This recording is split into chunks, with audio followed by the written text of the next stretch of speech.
Welcome to How to Solve. For today's video, I'm gonna show you how to make the end portal in Minecraft. To create an end portal in Minecraft, you will need to gather specific resources and activate the portal in the overworld. So you will need a total of 12 end portal frames and 12 Eye of Enders.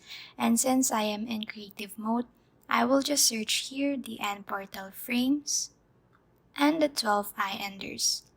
And now, I'll be placing 3 blocks of end portal frames on each side.